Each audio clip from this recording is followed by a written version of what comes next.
Dr. Dan Caliendo spent the better part of every week at HCA Wesley Medical Center in Wichita, Kansas, where he was in charge of the emergency room. But as often as he could get away, he'd be on his 100-acre farm doing chores. He was there on the afternoon of July 15th, 1992, when his wife of 27 years, Mary Jo, caught up with him.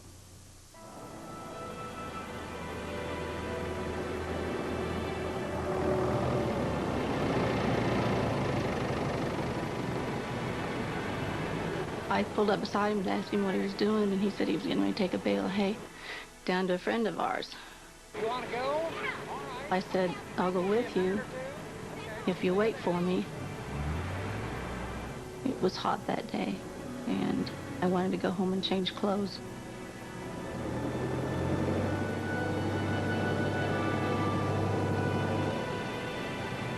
Dan knew he didn't have the right equipment to move the bale, but he thought he could do it with the tractor bucket. He enjoyed working around the farm. He could come home from a hard day's work and get out on his tractor and relax.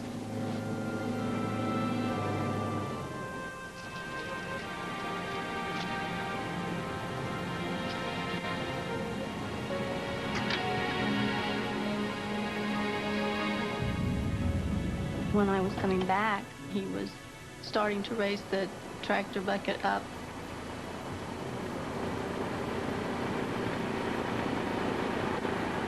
He had to lift it high enough to be able to see under it.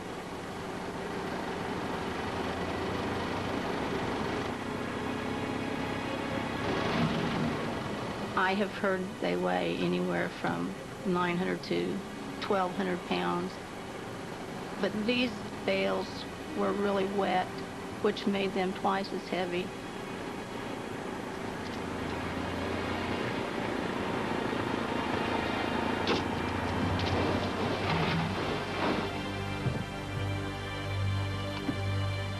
It happened so fast.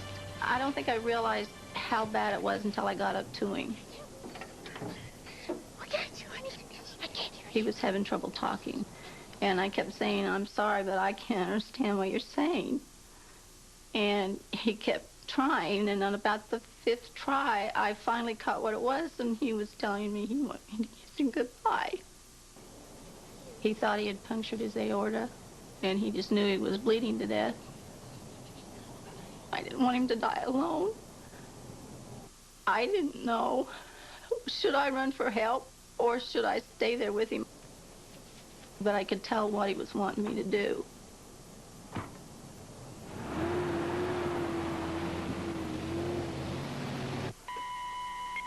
A44, Squad 48, a farming accident at the Caliendo residence. Unknown if it is the doctor. Hay bell on top of a subject, 1501. The nearest medic was more than 10 miles away, but Jim Schmidt, an off-duty paramedic and friend of the Caliendos, happened to be driving near the farm. My biggest fear was the fact that it was Dr. C, as we call him. He's a doctor with compassion, and he cares for his patients and for the others in the emergency medical service loop. He was one of those kind of people who come along, I guess, once in a million years. I was very afraid because I've heard of accidents like this before, and unfortunately, you usually get there to have a dead body.